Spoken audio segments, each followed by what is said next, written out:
Hey everybody, and welcome to the Week 9 Power Rankings. Before we get rolling here, if you could give me 2 seconds of your time for 2 clicks, I need a like and a subscribe. The more our channel grows, the better we can make these videos. There are some features that are locked, and we want to improve our production quality. I am going to, as usual, go in reverse order from 10 down to 1 in the Power Rankings. Spoiler alert, the Patriots are still number 1. There's just no way that I can put anybody else in there right now, given what their defense is doing. So really, the surprise is from 10 to 2. Before, I usually give some love to some teams. Honestly, the herd is kind of thinning out at the top with respect to the Indianapolis Colts, who very narrowly missed this week. Adam Vinatieri, by the way, what's going on with him? There are some teams at the top here, but let's just start with number 10. The Kansas City Chiefs, according to Bovada, plus 1,400 to win the Super Bowl. Now, I like the Chiefs. I'm not freaking out. Basically, Matt Moore played pretty well. Patrick Mahomes is going to be out, I think, for one more game, then he'll come back against the Titans. At least that's the plan for him and his recovery this week. Kansas City, I still think they're very good, and given that their odds are at plus 1,400, that's still pretty good. I think that's good enough for 5th in the league right now. The sports books still respect Kansas City quite a bit. I respect Kansas City quite a bit. If nothing else, this exercise with Patrick Mahomes is going out, it's helping this defense kind of rally. And I think actually this team, in terms of the playoff run, is going to be better as a result. So when Mahomes comes back, I think they'll be a more complete team. We'll see how that shakes out. Number 9 on my list, back on the list for the first time in a couple weeks, the LA Rams at plus 1,800.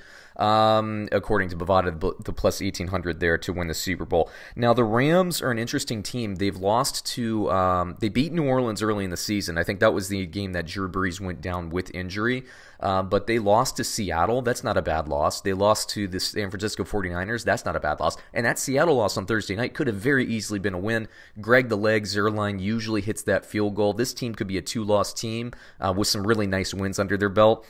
We shouldn't be sleeping on them. I know they've fallen under criticism, but they did make the Super Bowl last year. Although they are on the outside looking in the NFC playoff picture for now, there's still going to be some games to shake out there. So the Rams back on the list at number 9.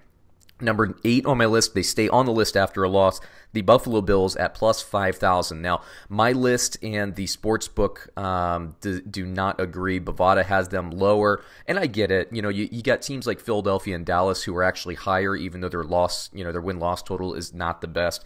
The Buffalo, I still like what they're doing. They still have a great defense, and they still have an offense that can move the ball. What I would like to see out of this offense, I've been saying this for a couple weeks now, more Devin Singletary. They're starting to use Cole Beasley a little bit more, which I like. They need to use, now that Tyler Kroft is back, they need to use him a little bit more, I think, in the intermediate routes. I think this defense is still run and play action deep, and I think they need to work, the more short and intermediate sides of the field. Devin Singletary is a great player for this offense. I wish they would use him more.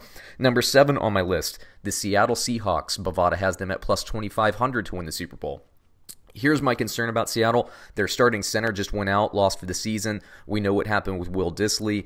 They're kind of, it's the time of the year in the NFL where everybody's just starting to get banged up. How can Seattle respond to that? I am a believer in Russell Wilson, although they looked like they were going to run away with that Atlanta game. And then they let them and Matt Schaub come back in that game towards the end.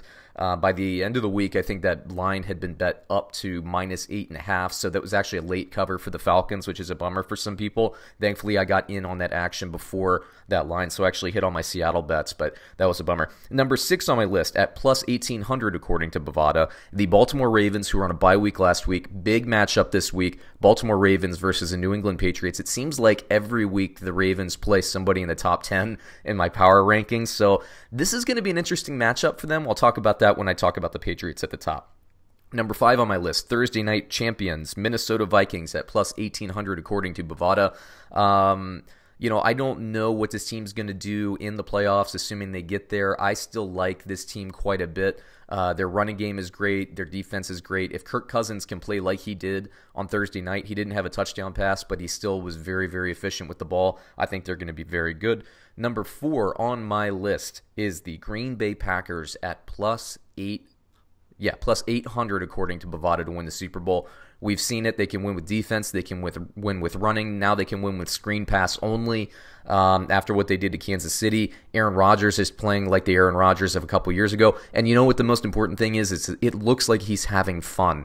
I know that the pressure is kind of off of him now. If the defense has to pick up that offense, they can do that. And that's a big thing. When that pressure for that quarterback is especially a great, all-timer quarterback like Aaron Rodgers, when that pressure's off, that just means he can perform that much better. When Devontae Adams comes back and is healthy, things will get a lot better there. So that's really cool.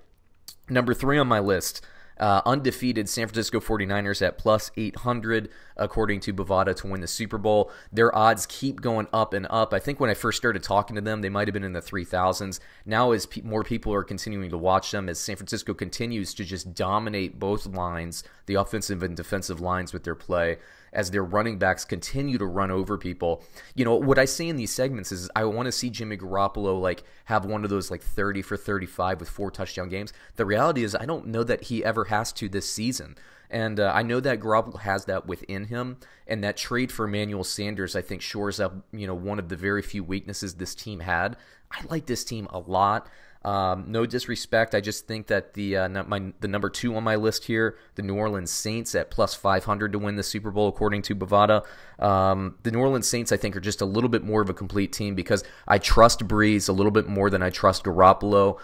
Play calling, I would actually give the edge to Shanahan rather than Peyton play calling, but you're splitting hairs there. I think both are very talented coaches.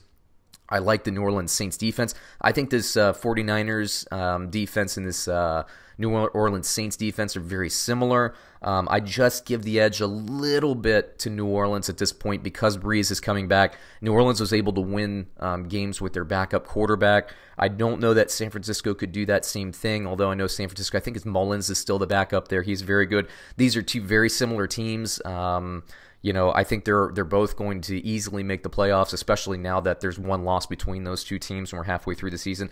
What a good couple of teams. And I think, New Orleans, San Francisco, and Green Bay, and even Minnesota, I think they could give New Orleans some trouble. Now, I think really Green Bay, San Francisco, and New Orleans could give New England some trouble in the Super Bowl if those were the matchups. But yeah, it's going to be interesting. In Baltimore, New England, by the way, number 1 on my list, plus 220 according to Bovada to win the Super Bowl. Now that the New England, I might have said New Orleans there. New England is plus 220, number 1 on my list. The game between New England and Baltimore is going to be very, very interesting. So I thought the Browns actually, if it weren't for the fumbles and the wet weather, I think the Browns probably would have covered that game. I bet on New England. I got the cover, but I feel like that was kind of a lucky cover. Having watched that game. Now, Baltimore is just a more disciplined team. I think they're probably the most talented offensive team the Patriots have played this season, and they have a reasonable defense. I think this game, and I haven't looked at the lines yet just because of my natural way of betting. I don't look at the lines until I make my own picks because I don't want to be influenced by the spread. So it's early in the week. I don't want to look at those lines. Check back when we get to the Get Paid podcast, the episodes that, the game previews that release on Wednesday. But yeah, man, this New England team, I like the way that Baltimore matches up with them. They can control the line. New England, I feel like if you're going to beat New England, you have to be able to run the ball. Baltimore can run the ball. It's going to be an interesting one. It would not shock me. It wouldn't shock me if Baltimore comes away with this game. But at the same time, Belichick is great against young quarterbacks. He is going to force Lamar Jackson to beat him in the air. It's just going to be a great matchup. If it weren't for the Belichick factor, I would actually pick Baltimore to win in an upset. But Belichick is such a great coach, and obviously you have Brady, the all-time probably best quarterback in the NFL. I can't even say probably. He is the all-time greatest quarterback. You can't really make that argument anymore. You can't argue any other quarterback at this point. But great game. I can't wait to watch that New England-Baltimore game this week. That takes me through my top 10 power rankings. Please like and subscribe. If you're watching on YouTube, please comment. Who do you think we should be in the top 10? Did I miss anybody? Should the Colts be in there? Should I be looking at the Texans? Should I be looking at any of these other 3-loss teams that are very good? Please let me know. I'd love to have that conversation. And for all of our podcast listeners, back to the show.